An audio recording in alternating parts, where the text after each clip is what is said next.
जय Jagannath friends. Matric परीक्षा February 21 रे कंडक्ट हो जाउछि एवं युक्त दुई परीक्षा आमर फेब्रुआरी 18 कंडक्ट हो जाउछि।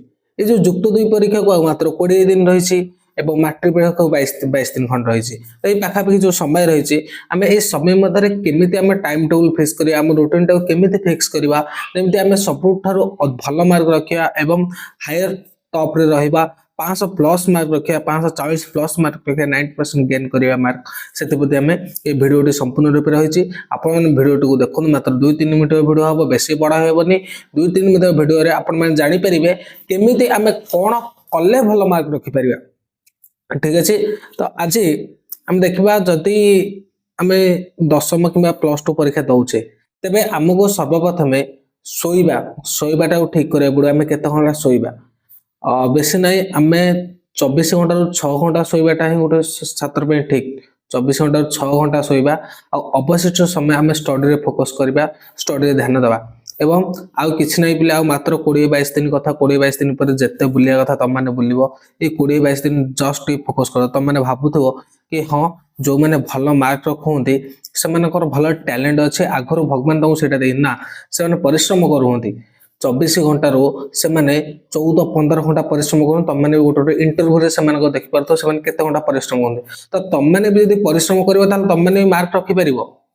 तो आज वो टाइम टेबल मु तुमको दउछ तम माने केमिति कोन करिवो। तो आमे सर्वप्रथम हम रहले आमे 6 घंटा सोइबा। 6 घंटा रो अधिक समय सोइबा नहीं। 6 घंटा केटा गेटा तबे यदि जति 11 रे सोच राति 11 रे तो भोर 5 टा उठियो। राति 11 ରୁ ଭୋର 5ଟା କିମ୍ବା ରାତି 10ଟା ରୁ ଭୋର 4ଟା ବାସ୍ एतिकी शो 6 घंटा शो आउ 4 घंटा 3 घंटा एमती भी करनी कहीं स्वास्थ्य प्रति भी जत्न नेबा पड़ो। स्वास्थ्य को बंद देखा पड़ो। जदि आम 6 घंटा शोचे ताले आम स्वास्थ्य अवस्था बंद ठीक रहिबो। ठीक अच्छे।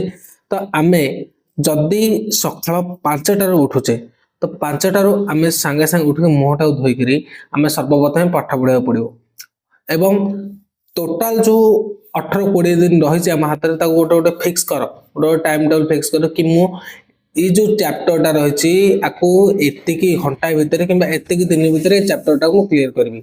आमर मनकर एमएल रही एमएल टा मु 2 दिन ने 2 दिन टोटाल संपूर्ण विषय मु क्लीयर करी कि इंग्लिश रही इंग्लिश मु 3 दिन भितर टोटाल विषय कंप्लीट करी।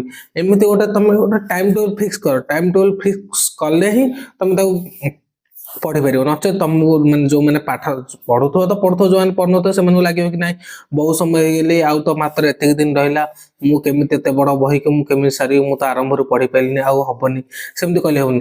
प्रथम 4टा विषय भी क्लीयर कर ना ताल तुम एग्जाम रे भल मार्क ही आसो। से 4टा विषय निश्चिंत भी क्वेश्चन आस तुम मैंने जी रखा ताठू अधिक रख निश्चिंत रूपे। तो आमको गोटे टाइम टेबल फिक्स करा पड़ो। मु दीटा ऑप्शन तुम मान पाखे पिला अच्छे गोटे एमती कर कि मो पाखे 18 दिन समय अच्छे तो ये 18 दिन भितर मु 3 दिन प्रथम एग्जाम को छाड़देवी। एग्जाम जहाँ हम ताको पढ़ी आ जो अवशिष्ट 15 दिन रहा मु 6टा सब्जेक्ट एपरी बांटिबी कि जमती यही 2-3 दिन भितर मोर बहीटा संपूर्ण रूपे क्लीयर हम। संपूर्ण रूपे बहीटा को पढ़ी पारि एवं से बही जितेटा विषय अच्छे जो 10टा कि 12टा कि 13टा जहाँ विषय अच्छे 2-3 दिन यही 3 दिन भितर मुझे 12टा विषय क्लीयर करी। एटा गोटे मुंडे गोटे गेन करा पड़ो। आउ गोटे रहा कौन एमती कर नचे आ गोटे कौन कर रुटीन टा के बनइब ना मुझे आज टोटाल 14 घंटा पढ़ुची पाठ 14 घंटा भितर साहित्यटा को एत समय ने एत समय भितर एत चैप्टर क्लीयर आगर मुझे खाता लिखी रखीदेवी एत घंटा भितर 2 घंटा भितर मुझे चैप्टर पूरा क्लीयर कर जो जहाँ पचारा मत आसो।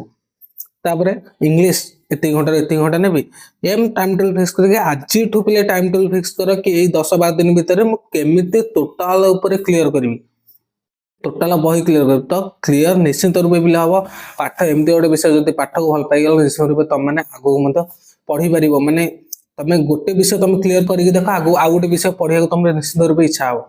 एवं गोटे विषय तुम यदि मन देख पाठ पढ़ल मोबाइल ठार दूर रह मोबाइल पाखापाखि रुहनी मोबाइल ठार दूर रुह मोबाइल को स्विच अफ कर दो कि मोबाइल की भाई कि घरे दे दियो एवं तापर पाठ पढ़ किसी ना मात्र 18-20 दिन आम प्रैक्टिस करवा। 18-20 दिन पर आम जिते बुलिया कथा बुलिया जिते खेलिया कथा खेलिया आमको कहीं भी किसी कहबेनि।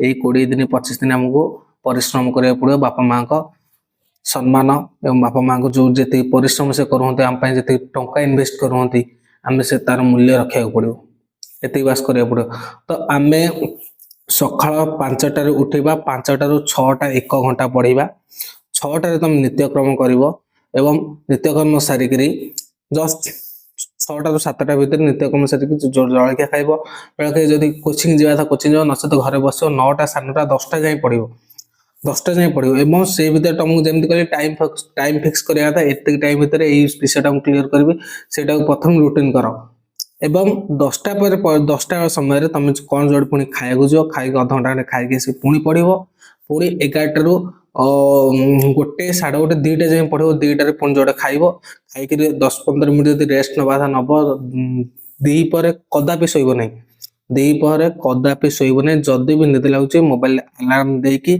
10 मिनिट शोई पड़ 10 मिनिट बेसी शोबन 10 मिनिट शोब अलार्म देदेव तो थकापन दूर हाँपाई तापर पुणी तुम मैंने पढ़ तो पुणी 2टा 3टारू पुणी आम 5टा जाए पढ़ा 5टा समय रिलैक्सेशन हाँपाई बाहर बुलवाक जावा बाहर अध घंटा खंडे बुलवा 6टार पुणी आसिक पढ़ रात 9टा जाए 9टा जो खाई पुणी आम 10टा 11टा जाए पुणी 11टा जाए पढ़ा तो पढ़ा जी लिखा से तुम जो गार पकिया खाता रोलिंग खाता से लिखा ट्राए कर बड़ बड़ अक्षर लिखा चेष्टा कर एवं एग्जाम हेल्पफुल हम एवं जमी तुमको आज प्रथम कहली टाइम टेबल फिक्स करा था फिक्स कर टाइम टेबल एवं जदि एग्जाम को लेकिन तुम कौन किसी असुविधा रोचे कि आउ टाइम टेबल भल कि बनई देवी तुम चाहो तो कमेंट कर कमेंट माध्यम कमेंट कले मुझे आउ गोटे video time table total fix कर लिखिक तुम पठेबी। ओके धन्यवाद।